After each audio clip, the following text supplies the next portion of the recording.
Mark from Prestige Lawn Care. It's Monday morning and it's another cold Monday morning. It's -1, wind chill -6, and we've got a tree to sort out today. I do have a full schedule of cutting grass, but it snowed all weekend. What is up with this weather? It's like relentless at the moment, and when it starts to dry it then starts to snow, and then it starts to dry and it starts to snow. It's just a circle at the moment, and if it's not snow it's rain, but it's just wet. It's just too soft to get onto the lawns. I did do a few last week, and they were fine. One or two of those were a little bit tricky on the turns, but it was fine. And you were just getting to that stage where you thought, if it remains dry within another couple of days, all the lawns will be in a position where you can cut them. But no, it snowed. So we're mid-March, over halfway through March, and this time last year I was like up and running, and I had been since the first week of March. But no, it's like crazy out there still. And I'll be honest, I'm going to go and do a little tree job today. It's about a 15-foot tree. It's dead, full of woodworm, and it's just absolutely rotten. So that's coming down. It's not a job that I really enjoy. I can do them, I'm skilled to do them, but it's not a job that I enjoy. I'd rather cut grass. But hey ho, it was a choice between sit indoors and put the heating on and keep warm, or go out and be around in a wind chill -6 fighting a tree. So that's what we're doing. When I get there I'll do some clips and you'll see what it's all about. Be there in a minute. Here we are. It's so cold I don't even want to get out the van. Do you ever put up a call and you get there and the first one of the day and you think, oh, I'll just have a quick coffee before I get going? It is just so windy, and I live on the south coast in Kent, and being obviously by the coastline, it's a little bit more windier, and when it's carrying the wind chill, that really does stuff you a little bit with the temperatures. But there we go. It's one of those jobs where you look at it, the customer says, I've got an old tree in the garden. Now they don't live here full time, it's a bit of a holiday home for them, and I've probably got about a dozen of those where the people don't live there like constantly, sort of full time. They're in and out between two properties, and they message me. They say, "Oh, the lilac tree in the corner, could we have that out?" And you're looking at it thinking, "I hope that's the right one." So you take a photograph, send it to them. Is this the one? Yeah, that's the one. You think, right, okay. And when you quote something, and particularly with something that you're not doing daily, and you look at a job, and I know, and you guys will see this, I quoted, and then after I quoted, I thought it's probably going to take me longer than what I estimated. But I look at these jobs, and I've got probably about a dozen jobs similar to this that are sort of what I call stockpiled. And if it's raining or it's just, you can't cut the grass, these are jobs where you can just get those in, get those little jobs done during the day. It saves having a blank day. And if you've got, even if it's just not a lot of money, but you've gone out and earned something, it's drip feeding the account, so to speak. And as long as you're doing that and just trying to bridge the gap when you've got this sort of weather, that does make a big difference at the end of the month. And if it covers all the utility bills, that sort of thing, then it's done the job, isn't it? It's done the job. You might not be able to save anything for the month, but you've paid everything. And if you haven't saved, the big aspect of that I always think is that you've not spent your savings, but you've not added to it. So it's kind of it's a neutral thing, and that's a tick in the box really when you've got this sort of weather. So I'm going to drink my coffee, and then we're going to go and have a look at this tree. Be there in a minute. Here we are.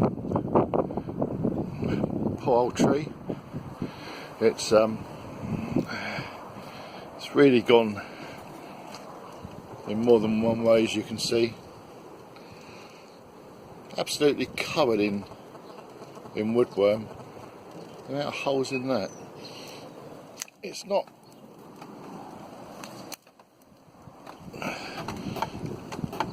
very strong either, so shouldn't be too bad to get out. And what I like to see is just a really nice neat finish with the ground and the stump out, everything tidy. So what I'm going to do is take this out, I'm going to chop it up into small pieces, and that'll go in the incinerator. Actually, I'll burn that. I'll burn it pretty quick. Let's get set up.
right hand is completely gone. Can't feel a thing. It is so cold.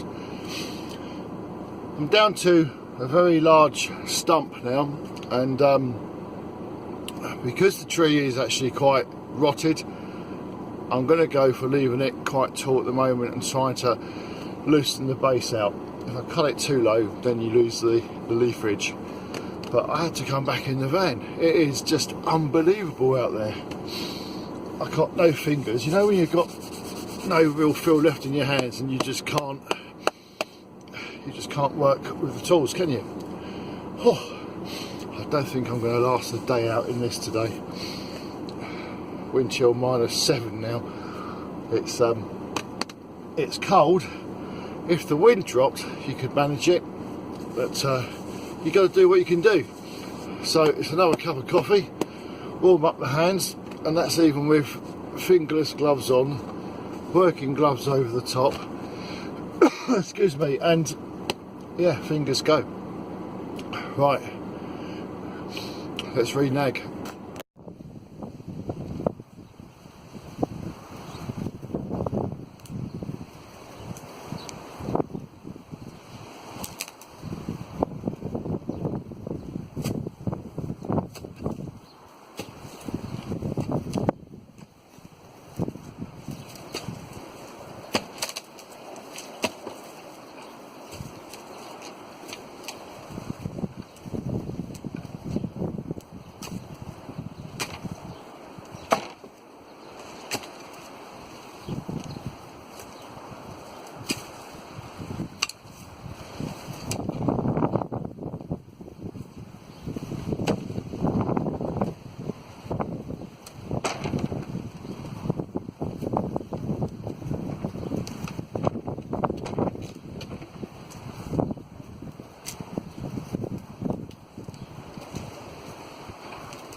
That's always a lovely feeling.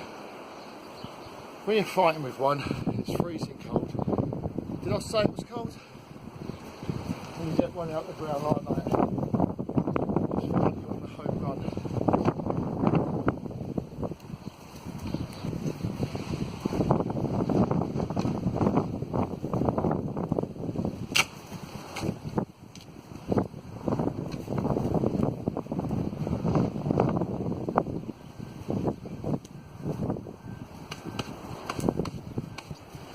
Right, keep moving, it's not so bad. So, let's clear up, and so I'm going to burn this. It'll go up easily, it's like balsa wood, some of it. But we'll tidy up, leave the ground nice and level, leave it nice for the customer. So, onwards and upwards. Thanks guys. The ground, chopped up for firewood, and I burn that on site here. I've got a barrel that I use, and as that's so dry and infested with woodworm, I'll just burn that, and that'll probably take me around about 40 minutes. That'll be burnt, and that's that removed. Job done. Thanks for watching.